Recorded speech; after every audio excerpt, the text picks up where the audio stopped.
Today is a focused update on heat stroke and cold water immersion. I promise you, I'm not giving you another full heat illness lecture, as I'm pretty sure you know what to do with mildly hot and dehydrated people. We will briefly touch on those, but what I want to spend the most of our time on is heat stroke recognition, the cold water immersion process and procedure, and what our system's quality improvement data has identified as opportunities for improvement since we rolled out this procedure in May of 2024. To start with, the bottom line up front, your goals in your severe heat illness are really straightforward. Recognize heat stroke early. Start cooling immediately on scene with cold water immersion. Take steps to further stabilize your patient, including airway management and vasopressors when needed. And finally, we need to monitor our patient and avoid a frequent complication we are seeing, and that is overcooling or overshooting the target temperature. This is a key area where we need to improve. As a quick recap, I want you to think of heat illness as a spectrum, starting with heat cramps, then moving on to heat exhaustion, and then finally to life-threatening heat stroke. Heat cramps are usually those that start in those large muscle groups, usually during exertion, and particularly the legs and sometimes the abdominal wall and in the gut. Heat exhaustion is all the physical symptoms we know: headache, nausea and vomiting, more cramps, lightheadedness, as well as those elevated heart rate and potentially even some hypotension or syncope. Here, their temperature may be elevated, but they are not super hot and they are not altered. Most patients with mild to moderate heat illness can be managed with the basics. Just get them out of the heat or into the shade, loosen their clothing, remove those extra layers, use passive cooling and get them into the air conditioning or fan them, and then give them oral rehydration as long as they can tolerate fluids by mouth, or maybe even start an IV and give some fluids. The goal here is to stop the heating process and to not have them then progress on to heat stroke. Heat stroke, however, is a diagnosis based on 3 criteria. The first, heat exposure or exertion. The second, altered mental status or other neurological abnormalities. And the third, a temperature at or above 104 degrees Fahrenheit or 4 degrees Celsius. The key differentiator between heat exhaustion and heat stroke is that mental status piece though. If you cannot get the temperature, but the story really fits and they're altered still, treat your patient as heat stroke until proven otherwise and just start the active cooling immediately. Let's now dive into a few more specifics on heat stroke recognition. First, it is temperature and altered mental status. A very high temperature by itself does not necessarily equal heat stroke. Some athletes can generate a lot of heat and have a temperature above 104 and still not meet heat stroke criteria if their mental status remains normal. That being said, if you have a patient with severe hyperthermia and preserved mentation, you still need to be pretty worried about that patient and start aggressive cooling and rehydration and watch them closely, because of course heat exhaustion can evolve into heat stroke if the exposure to the heat continues. Also remember that sometimes the altered mental status might not be fully obvious.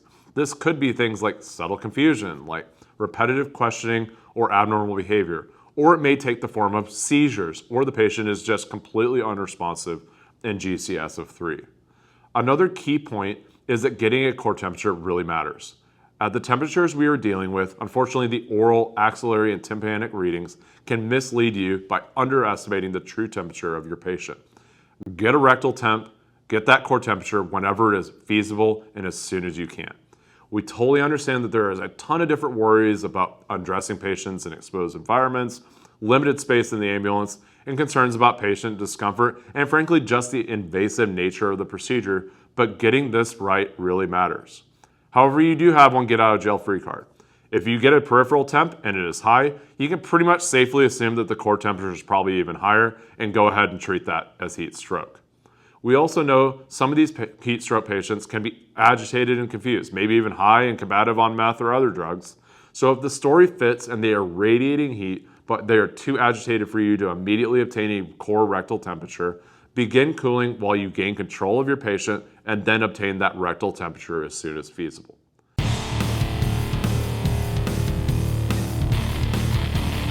I do want to cover 2 common myths or traps about heat stroke.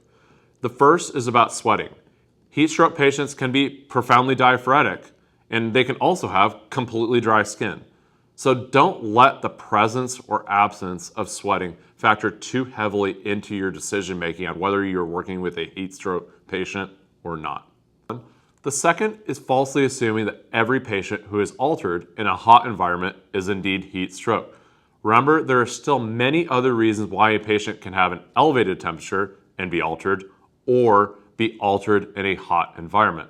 So keep sepsis, intoxication, hypoglycemia, tox syndromes, and trauma on your differential list. And remember, all of those are still a possibility. Also, don't forget to check the glucose in any confused patient. I've been there, I've done that, don't want to forget it. Now that we have covered the identification of heat stroke, let's move to the treatment, or the fun part. Heat stroke is a time-critical illness, as we know, and I would actually argue that it's even more time-critical than most of our STEMI, stroke, and trauma patients. Ongoing hyperthermia drives neurological injury and organ failure. Picture your heat stroke patient's body rapidly frying just like a fried egg. The best way to change outcomes is to reduce core temperature as quickly as possible. And by quickly, the evidence says we really want meaningful cooling within about 30 minutes for the best outcomes.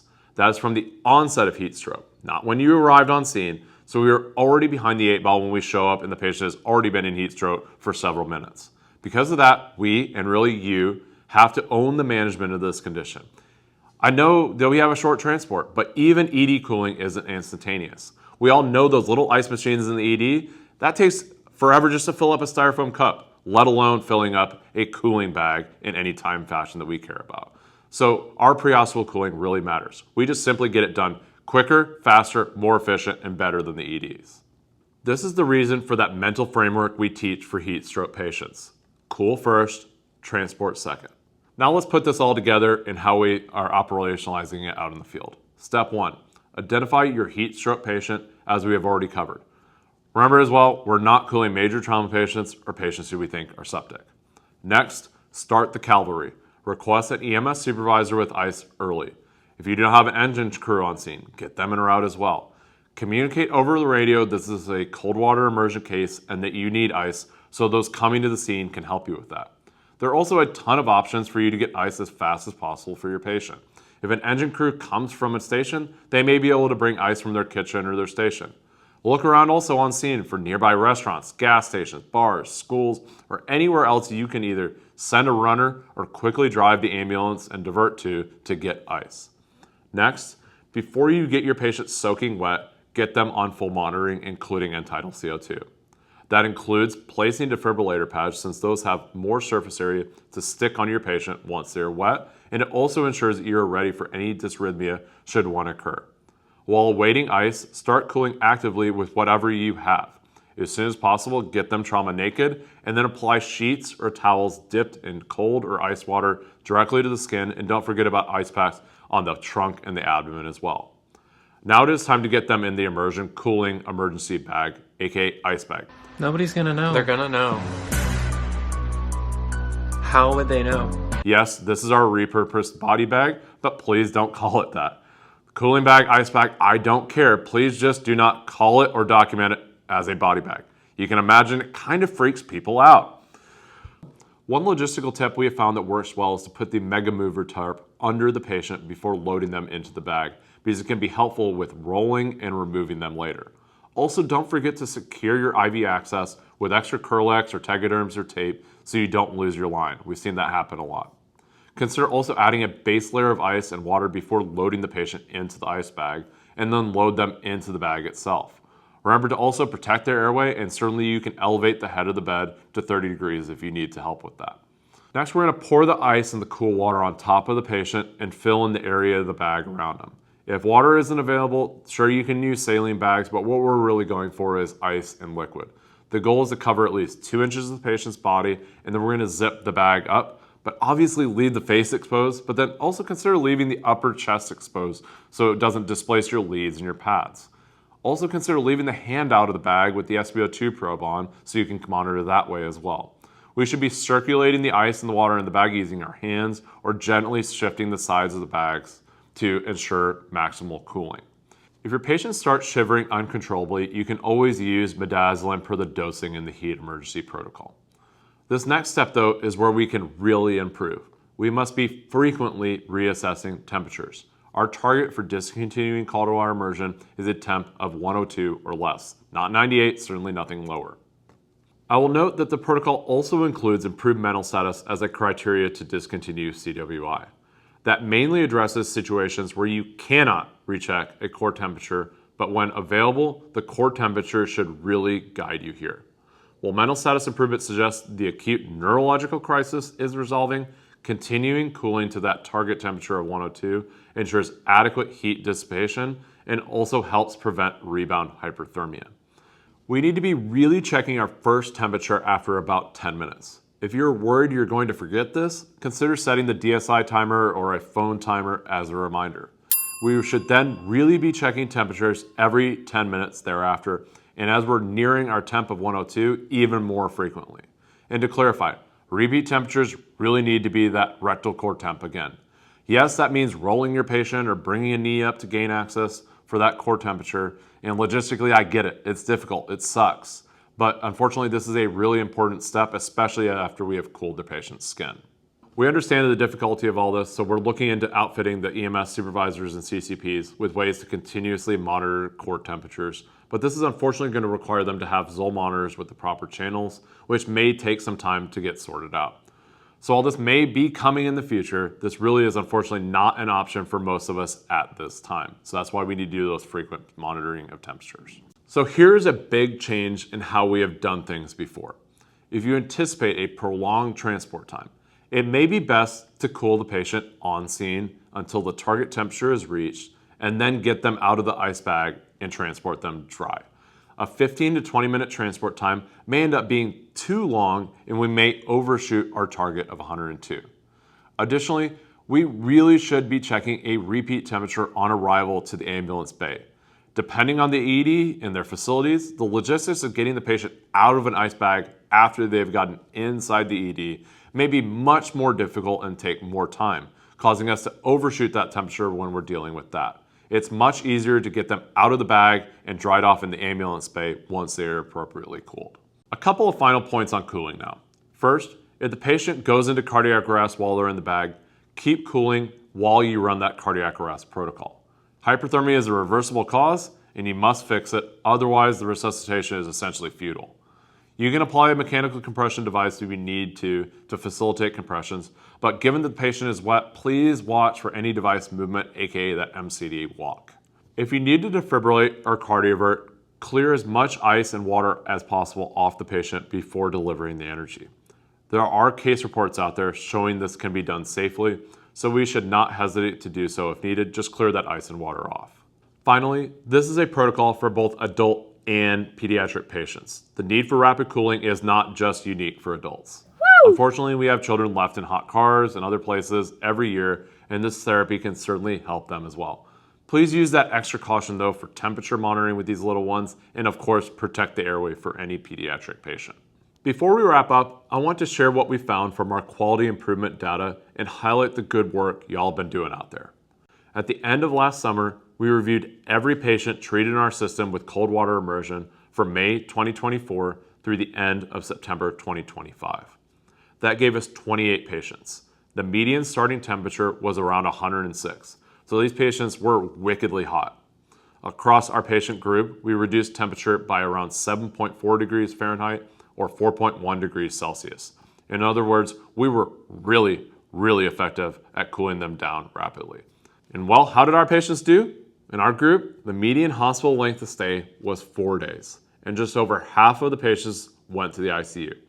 Overall survival was 86%, and 75% of our survivors were discharged home. I would say that is pretty much mission accomplished. We have talked about how cooling quickly saves lives, and that is exactly what we managed to do here. So a huge kudos to everyone who has helped in one of these cold water immersion cases. With that said, this is also where QI data becomes useful because it helps show us where we can be even better. First, we found a fair number of cases with temperature overshoot that required rewarming. About 25% of all of our patients had hypothermia requiring rewarming while they were in the hospital.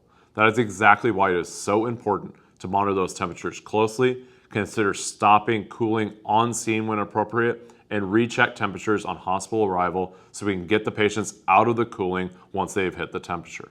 This is probably one of the biggest opportunities we have to make the procedure even safer. Second, these are crazy sick patients, y'all. About a third of these patients require vasopressors. That means we really need to have push dose epi out and ready, and we should strongly consider having norepi ready too. Fluids alone are not going to cut it, unfortunately, and often it's not going to fix your patient immediately.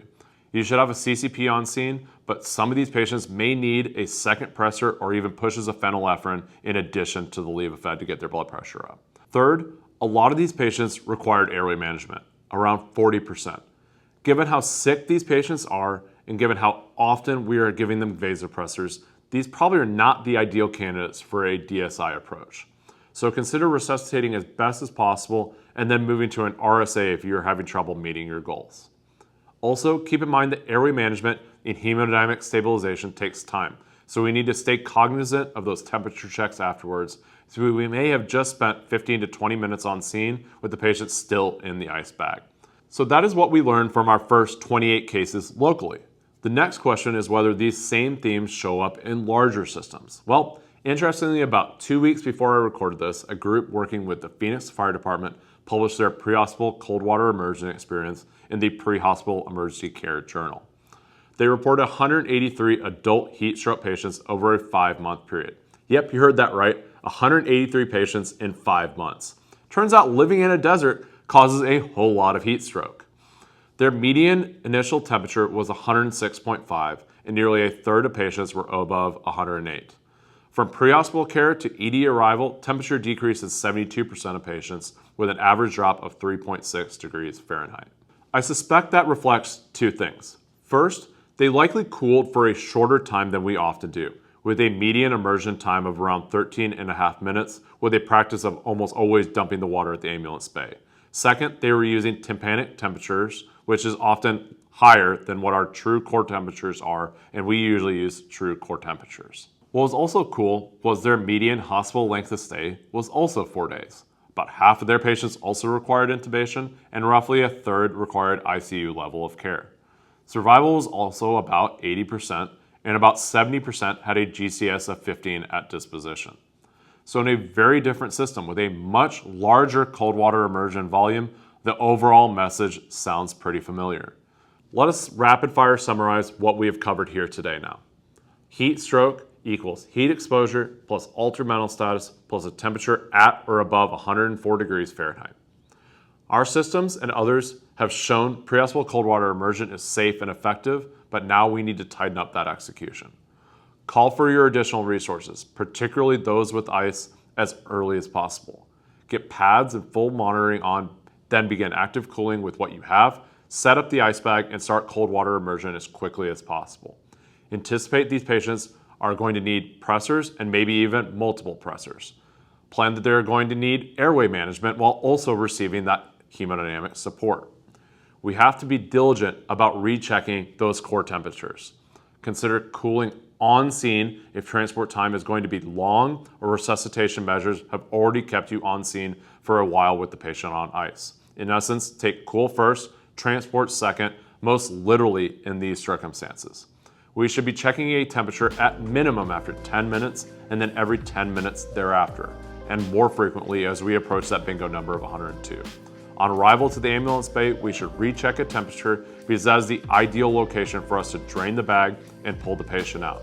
Do not assume the ED is going to get them out quickly. We do not want to overshoot that temperature. It is really impressive the lives saved because of your care and focus on this, and we look forward to doing an even better job this coming summer. So with that, thank you everyone for your dedication to improvement, and thank you for what you do every single day.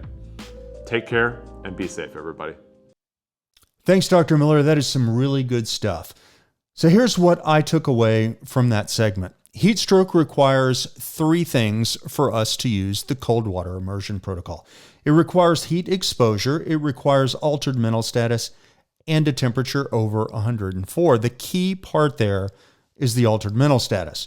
Just exposure to the sun just exposure to the heat, just a temperature, that does not get us the ice bath. You got to have altered mental status for the ice bath. Now, our prior cases have demonstrated we are really effective at lowering core temps in these patients. That's impressive. That is good. We are saving lives by doing that. But it turns out we might be too effective sometimes. We can overshoot our goals and make these patients hypothermic. Now, we don't want to do that because that is also bad. The way to avoid that is by frequent temperature assessment and by quickly removing them from the cold water as soon as we reach our goal. The best way to do that is to cool them on scene, to dump the water, and then transport. The time-critical intervention here is dropping that temperature. And once we've done that, we have to get them to the hospital. Hospitals aren't all that experienced at dealing with patients in cold water, so we can probably do it better. And to be honest, when we put them in the slurry in the back of our truck, we end up making a mess in the back of our truck. It's better for them and better for us if we cool them on scene, then take them out, and then move them to the hospital. Now, our next segment here is with Dr. Angela Cornelius. She's going to talk to us about human trafficking, something that is almost certainly happening far more often than we recognize. Click over to that video when you have time. Again, thank you for your attention and for everything you do for our community. Take care, y'all.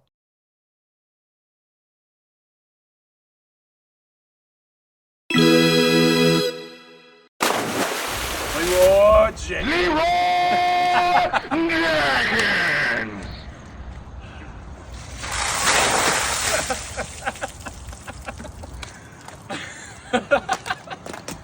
That one actually I wasn't ready, so that actually worked out pretty well. How do you feel right now? Cold.